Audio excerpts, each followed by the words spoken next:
Jumpa lagi di Speak Up with Ernest Suar untuk edisi hari terakhir di bulan Januari tahun 2021.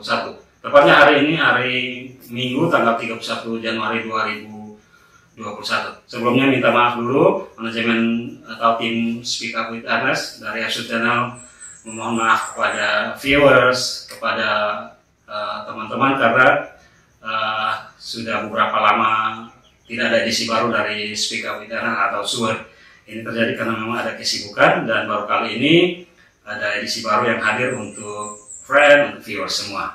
Dan di 31 Januari 2021 ini yang akan kita speak up-kan, yang akan kita perbincangkan adalah tentang sebuah topik atau sebuah angle yang saya yakin ketika nanti saya akan menyebutkannya banyak masyarakat Rotendao yang mengingat tentang peristiwa ini. Karena peristiwa ini begitu membekas, begitu menorehkan luka yang mendalam di sebagian masyarakat Rotendao, terutama yang keluarganya tertimpa musibah ini atau ikut serta di dalam musibah ini, baik yang keluarganya kemudian selamat ataupun ada anggota keluarga dari masyarakat Rotendao yang menjadi korban dari peristiwa ini. Ada sebagian yang ditemukan, bahkan ada yang tidak ditemukan sama sekali. Dan yang menjadi topik atau angle untuk kita speak up-kan pada edisi kali ini adalah terkait sebuah peristiwa yang terjadi persis 15 tahun yang lalu di tanggal 31 Januari 2006. Ketika itu ada sebuah peristiwa tragis di mana tenggelamnya sebuah kapal feri yang melayani rute penyeberangan Kupang Rote Pulang Pergi ketika itu. Dan kapal feri yang tenggelam yang saya maksudkan, yang banyak di antara kita yang masih mengingatnya, apalagi ketika persis terjadi persis di tanggal 21 Januari adalah JM Ferry. JM Ferry ketika itu pada tanggal 31 Januari 2006 melakukan pelayaran dari Pelabuhan Bolok menuju Pelabuhan Pantai Baru. Namun siapa menyangka bahwa di tengah pelayaran kapal ini mengalami musibah dan ratusan penumpang yang ada di atas kapal ini sebagian meninggal dunia, sebagian tenggelam, dan sebagian juga berhasil diselamatkan oleh tim penolong ketika itu. Nah, ada beberapa penumpang yang atas pertolongan Tuhan tentunya kita imani terselamatkan atau selamat dari musibah tenggelamnya JM Ferry pada tanggal 31 Januari 2006 atau 15 tahun yang lalu, yang Speak Up with Ernest akan mengundang mereka di studio maupun akan mewawancarai mereka di kediaman mereka masing-masing. Mereka akan bersaksi, memberikan testimoni mereka tentang peristiwa yang mereka alami pada 15 tahun yang lalu, yang tentu menorehkan luka, atau ketika mereka mengenangnya mereka terbawa ke kenangan 15 tahun yang lalu, sebuah kesedihan mungkin, tetapi juga ketika mengenangnya pada saat sekarang maka ada sebuah ucapan syukur karena mereka selamat dan mereka pasti ada sampai dengan saat sekarang. Dan friend dan teman, saya sudah konfirmasi dengan beberapa penumpang yang selamat ketika itu, dan sekali lagi sudah ada kesiapan dan kesediaan dari beberapa penumpang yang selamat ketika itu dari musibah JM Ferry. Dan ada yang datang ke studio Asus Channel dan kita akan lakukan perbincangan secara terpisah ya, dan tidak duduk satu meja karena mempertimbangkan situasi kondisi COVID, dan kita akan wawancara secara terpisah. Artinya saya tidak semeja dengan narasumber pada kali ini, tetapi setelah saya akan memberikan pengantar ini, saya akan beralih dan narasumber kita yang akan menjadi yang akan menyaksikan atau menceritakan pengalamannya akan ada di sini dan menceritakan. Dan sudah ada di studio Asus Channel untuk Speak Up with Ernest adalah Bapak Eben Tupu, salah seorang penumpang JM Ferry ketika itu yang selamat.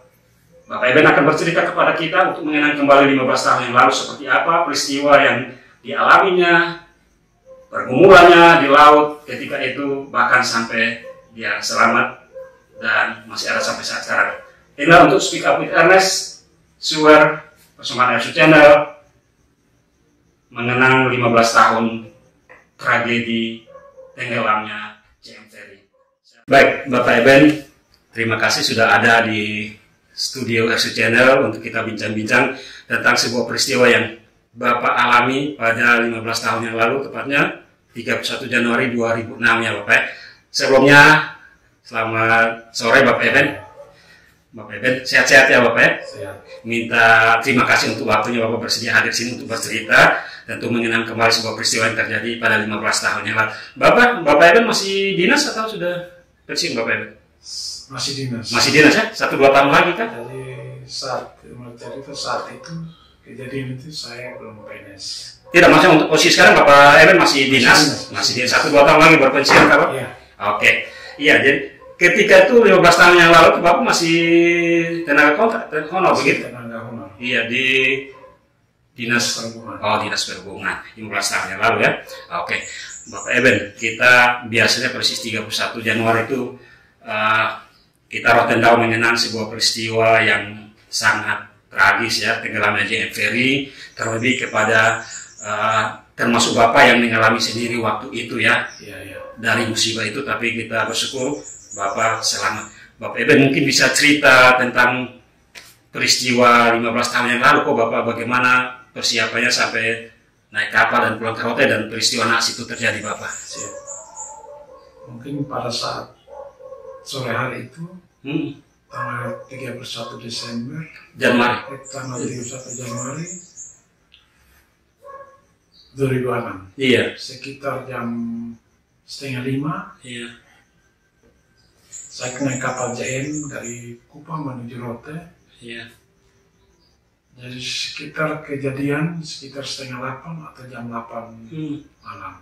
Waktu penumpang banyak kok Bapak Eben? Waktu itu penumpang banyak karena paginya kapal yang ferry lain tidak jalan karena situasi gelombangnya tidak sahabat. Jadi JM yang tenggelam itu paginya dari Rote, jadi sorenya dia harus kembali dari Rote, dari Kupang harus kembali ke Rote. Iya.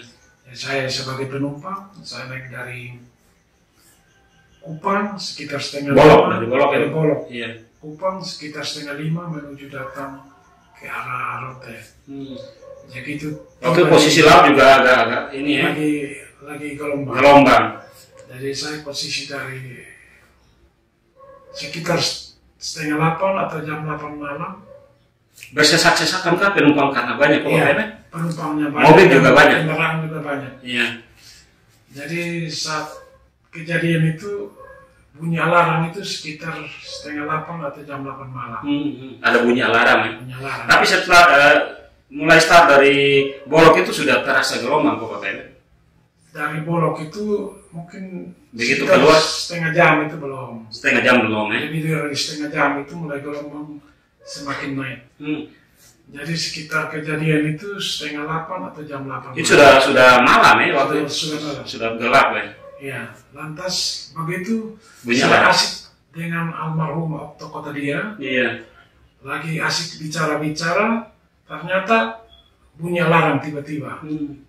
Nah begitu bunyi alarm, saya dengan Okto Kota dia ini lantas bongkar meja pelampung. Karena dekat dengan meja. Dekat dengan meja pelampung. Ketika begitu dapat pelampung yang urutan yang pakai pelampung urutan pertama, Okto Kota dia dengan beta. Iya. Saat begitu pakai pelampung, saya juga lagi. Itu kapal mulai oleng kok kapal mulai oleng. Jadi pengumuman dari orang kapal bahwa penumpang semua bersedia karena kapal ini air masuk. Iya. Jadi saya dengan Okto Kota dia ini sudah dapat pelampung. Itu untuk kapal ini kita buat urutan pertama. Iya. Ketika sudah dapat pelampung, lantas 15 menit Okto Kota dia sudah lompat masuk dalam laut. Lompat ya? Iya. Saya belum. Bapak Eben belum lompat. Saya belum lompat dan lantas 15 menit lagi pengumuman dari orang kapal bahwa penumpang semua harus berdiri sebelah kiri. Iya. Karena kapal ini mau putar kembali ke Kupang. Lantas kapal begitu putar sekitar 2-3 menit mesin mati. Mesin mati ya. Begitu mesin mati. Masih ada lampu terang atau sudah? Lampu masih menyala. Begitu mesin mati, penumpang semua sudah kabut. Jadi Jadi termasuk diri saya juga. Mesin mati, lampu mati atau lampu masih hidup Bapak? Lampu masih hidup. Masih hidup ya. Jadi pintu belakangnya sudah buka. Air semakin masuk. Jadi saya ini belum lompat. Saya masih sembahyang lagi. Karena saya tidak bawa HP, saya masih sembahyang lagi. Karena saya tinggalkan istri dan anak di Kupang. Iya. Dengan teman-teman juga saya masih sembahyang. Tuhan, saat ini saya dapat musibah di kapal. Kapal ini harus tenggelam. Iya. Jadi saya bersedia untuk menghindar dari kapal, yaitu saya lompat dari atas kapal. Iya. Itu saya sembahyang. Tuhan, saat ini Tuhan, saya tinggalkan istri dan anak dan keluarga semua.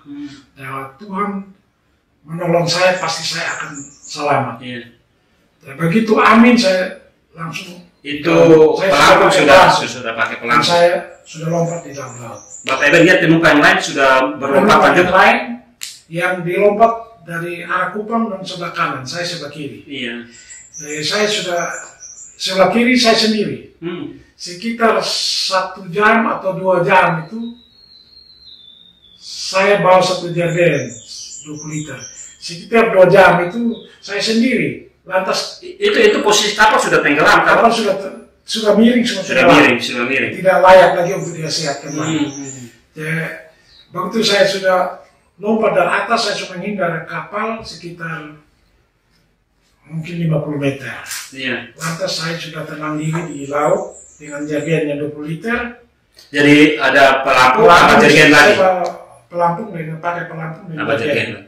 Saya pikir mau kemana lagi? Gelap. Kalau gelap dan saya mau paksa juga, mungkin saya tidak tahu arah kemana. Saya bikin tenang diri.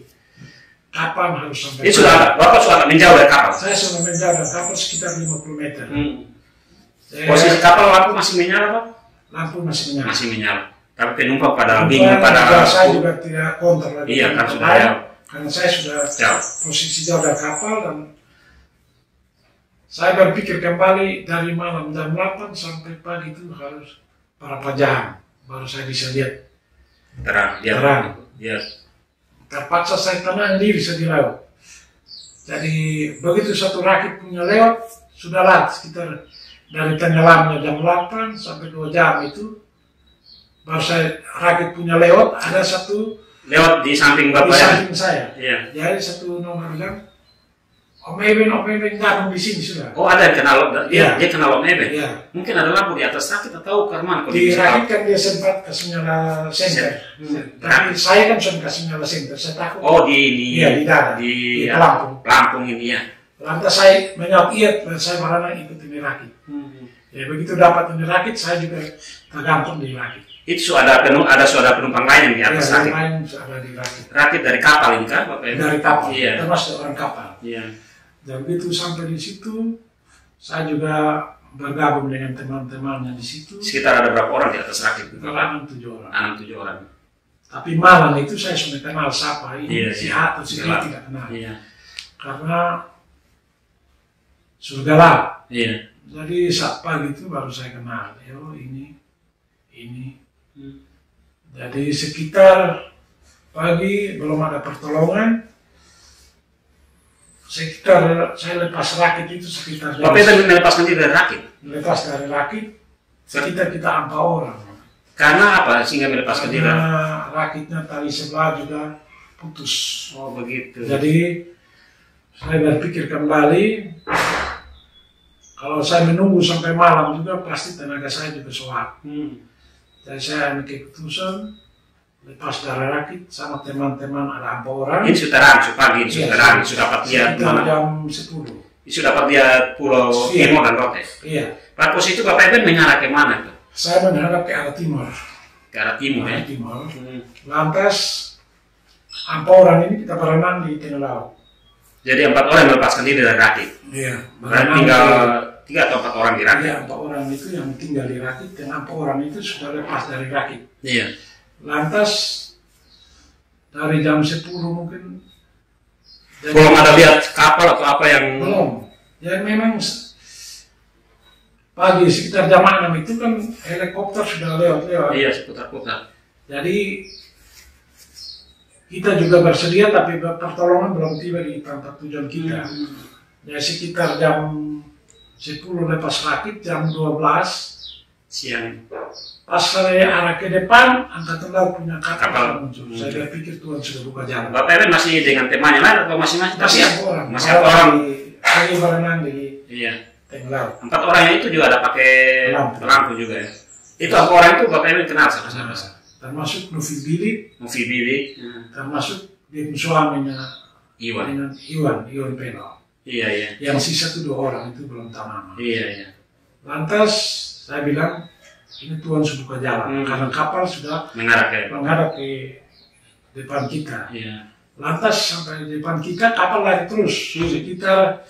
Bapak benar sampai gape-gape atau minta tanda pertolongan atau sudah jarak gape tapi karena kapal mau ambil haluan. Oh iya. Dan kapal ambil haluan sekitar mungkin saya dari sini jarak kapal parkirnya di Oemau. Saya berusaha ke Oemau. Iya, menuju kapal itu. Menuju ke kapal itu. Bersama teman yang lain ini, Ibu Novi dan suaminya menuju ke kapal itu kan? Iya, tapi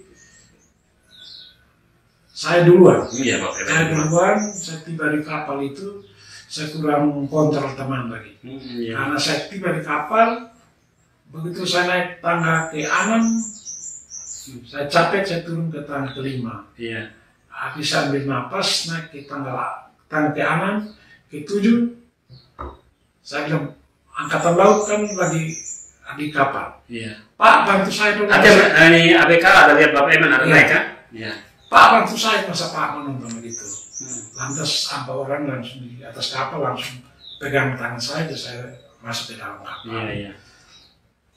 Teman yang lain masih di belakang kan Bapak? Teman saya masih di belakang.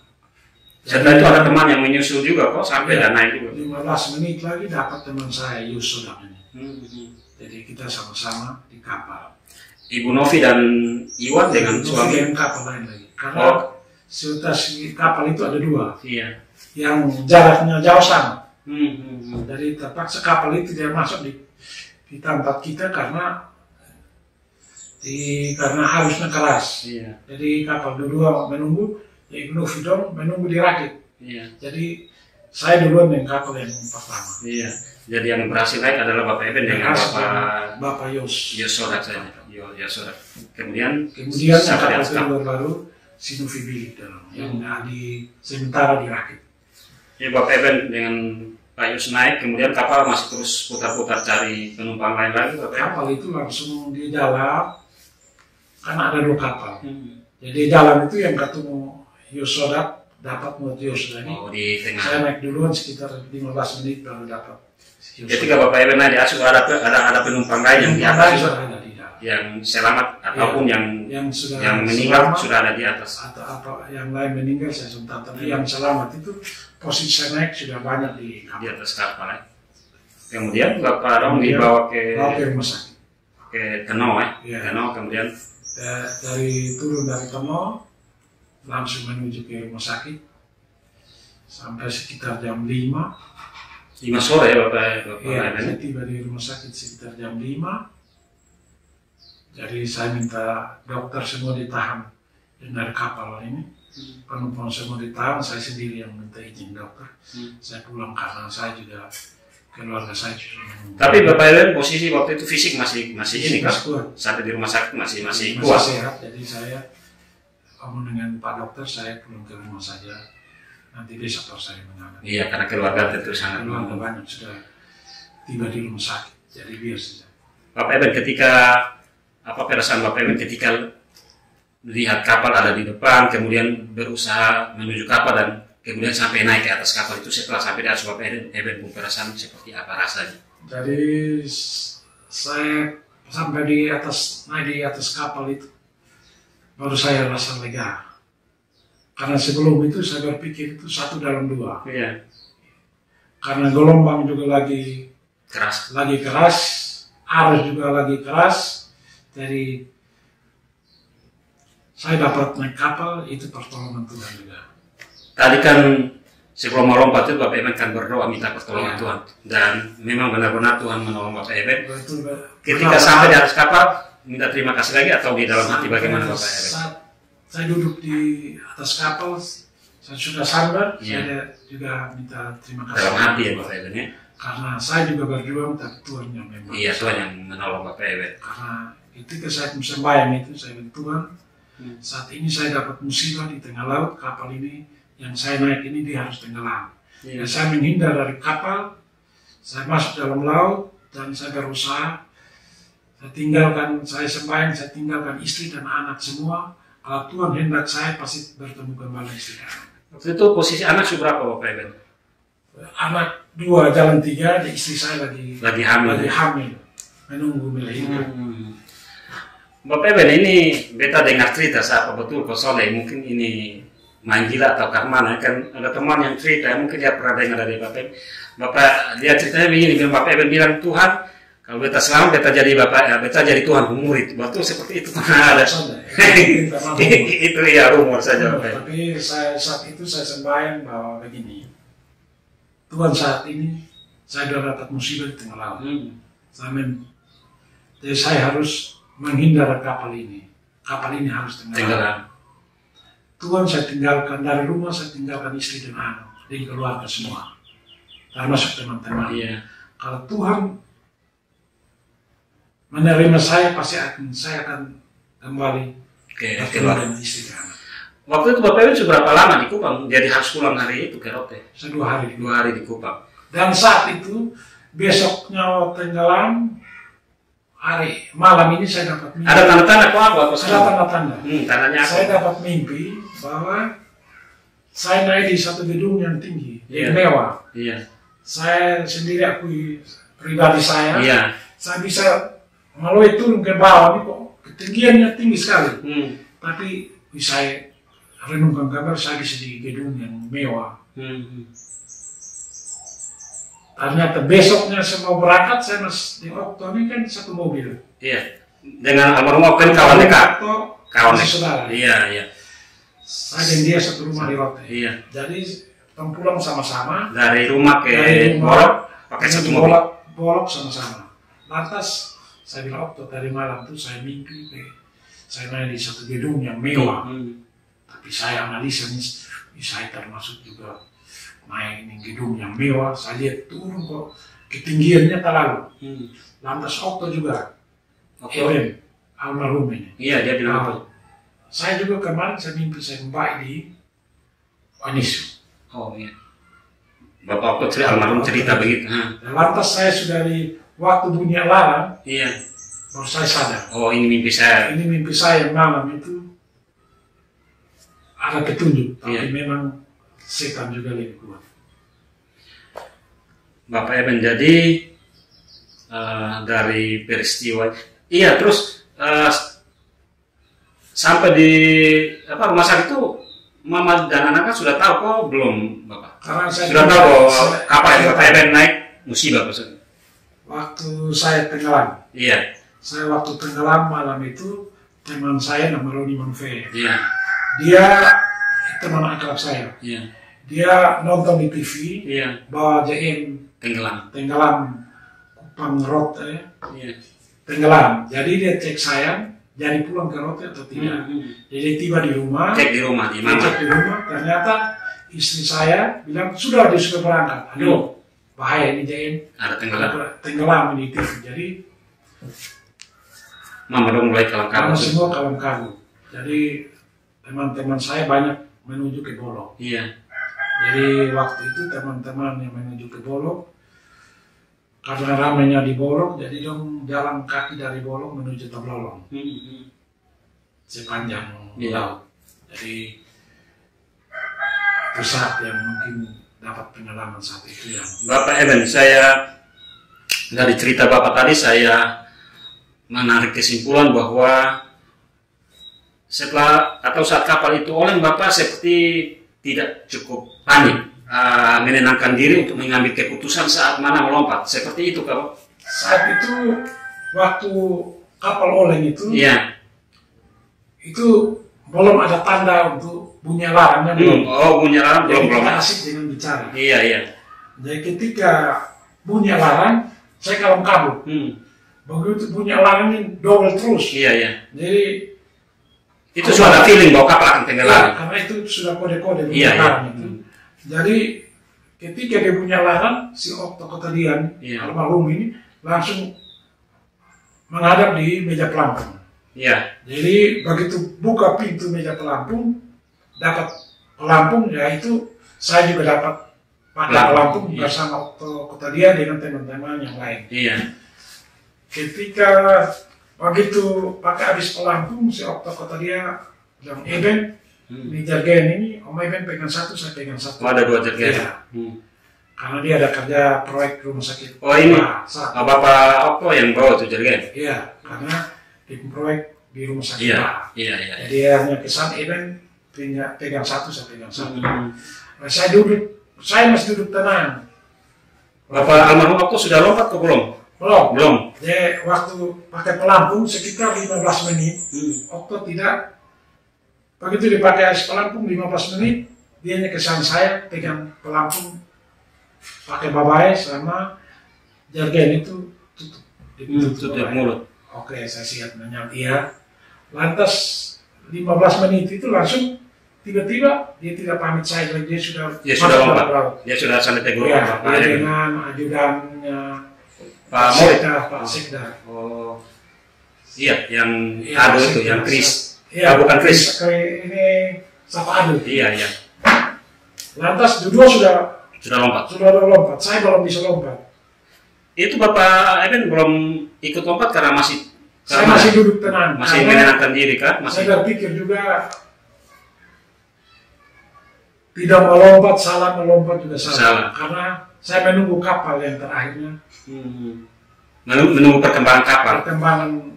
Itu. Air masuk tapi dia belum masuk ke dalam. Dan lantas mobil satunya sudah tolak keluar dari dalam kapal itu. Saya masih tenang.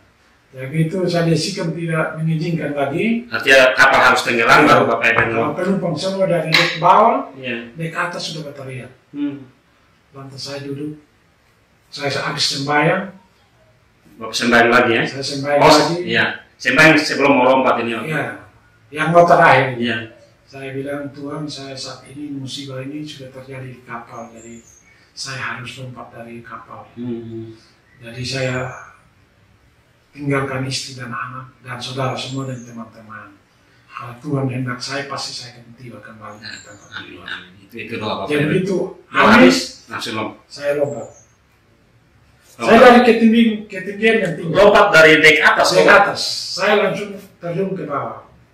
Saya sampai di bawah, saya terapung aja. Lalu saya berenang lagi sekitar 50 meter.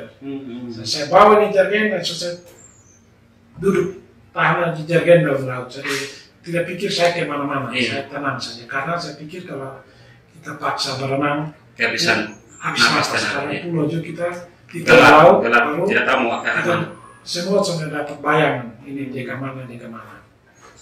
Lantas saya tenang diri. Saya berpikir sampai pagi saya tidak bisa berada. Karena saya belum bisa dapat pulau.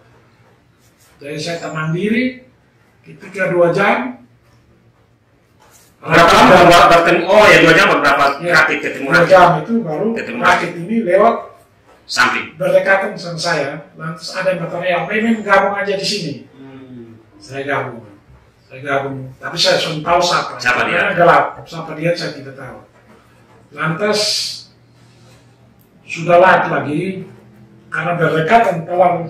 Waktu sama-sama itu Bapak lompat cari ke atas, artinya di ada baca cerita. Tenang semuanya. Tenang karena gelombang dulu lagi. Iya semua lagi dalam stres ini. Semua gelombang lagi. Ya, pegang kuat-kuat saja. Pegang kuat-kuat, masing-masing. Pegang 1 menit. Ke kiri 1 menit. Ada yang mungkin kasih komando atau saling menguatkan satu dengan yang lain? Tidak ada. Semua diam. Semua diam.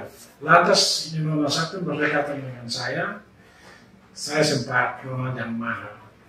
Karena mungkin saya juga sentuh bahannya dia, Nona tuh sadar pikir lain. Karena ini kita semua ini lagi dapat musibah. Dan Nona juga diam. Saat pagi yang saya tidak waktu terang itu saya tidak lihat Nona ada di situ. Berarti boleh kita katakan namanya terlepas atau karena mana Bapak Eren? Atau yang Ibu Novita ini kan? Bukan. Nona itu terlepas. Karena Ibu Novi, Nona itu saat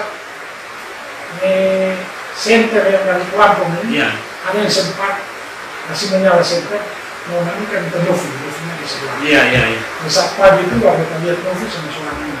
Tapi Nona yang di samping saya tuh, saya lihat tidak ada mana, tapi saat pagi dia tidak ada lagi. Saya waktu berenang aja saya pikir berenang bisa jadi tidak terlepas dan tidak terlepas dan saya juga sebenarnya tidak kontak dan saya juga hati-hati dulu.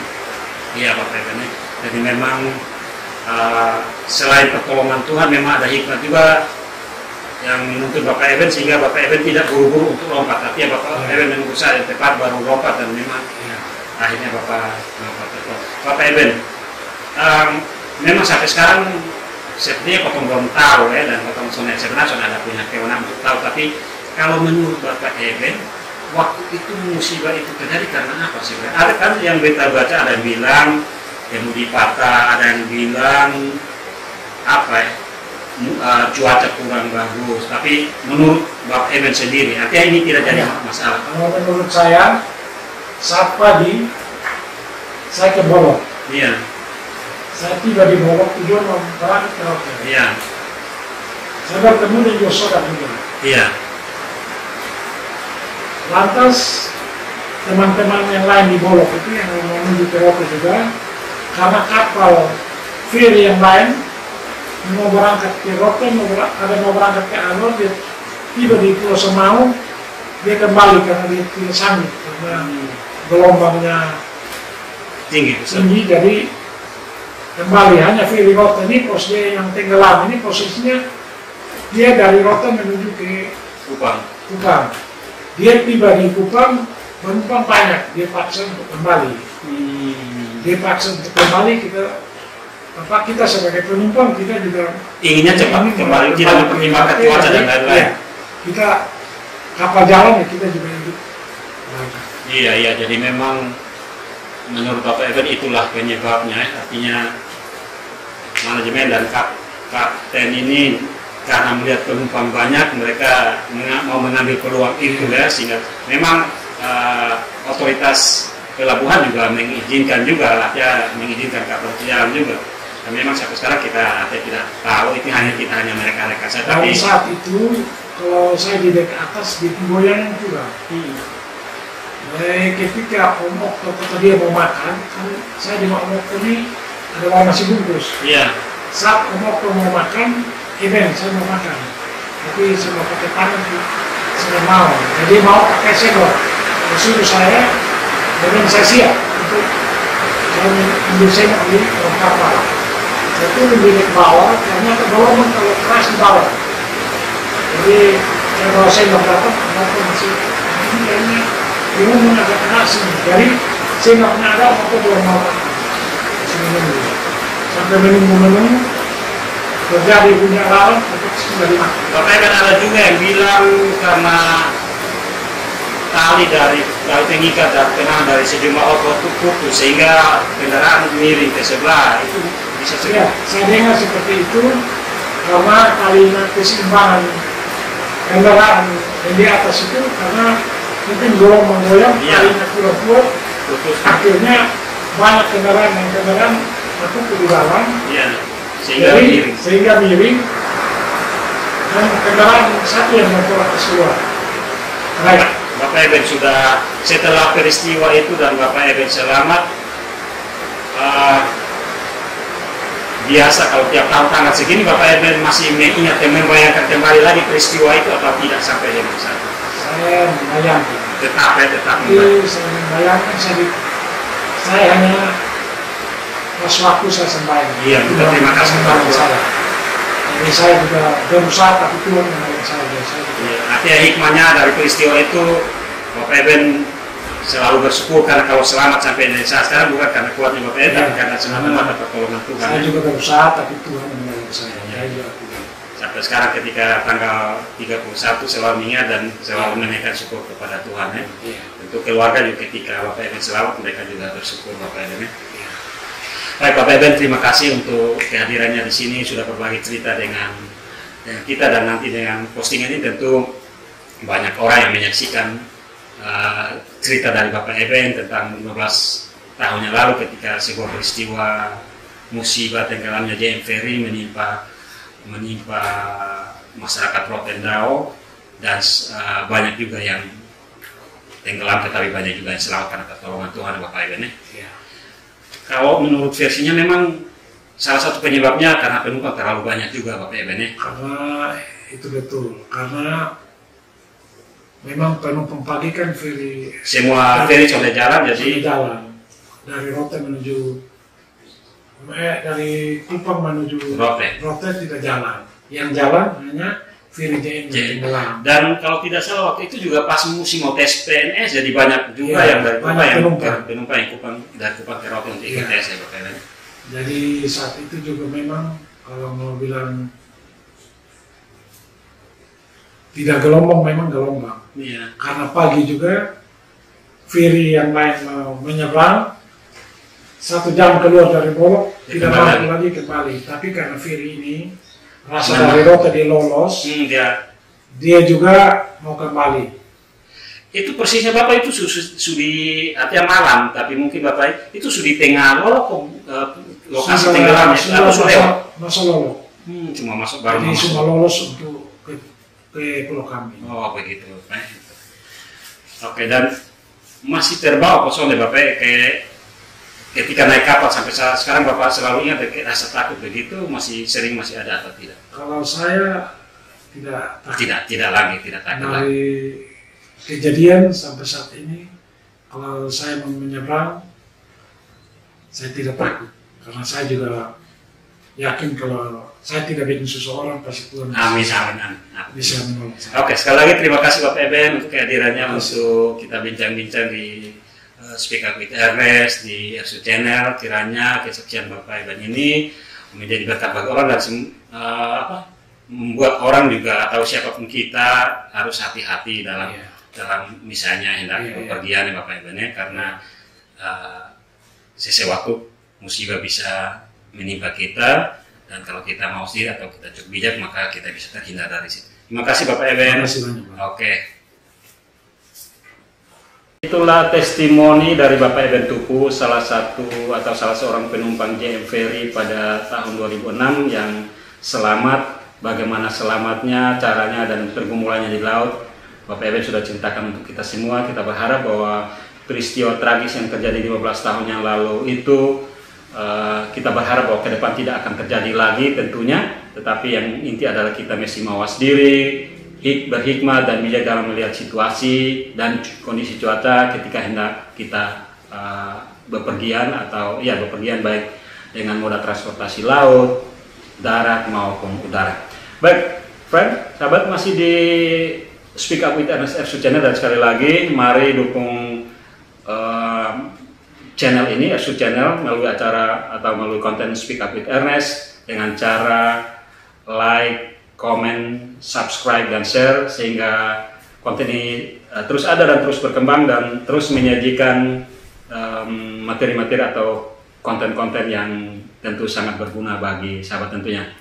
Ini adalah segmen pertama dari mengenang 15 tahun mengenang tenggelamnya JM Ferry. Kita akan hadirkan segmen kedua tentu dengan testimoni atau kesaksian dari penumpang lain dan JM Ferry yang selamat. Dan dukung terus channel ini sekali lagi. Sampai jumpa di segmen berikutnya, dan tetap dukung Speak Up with Ernest RSU Channel.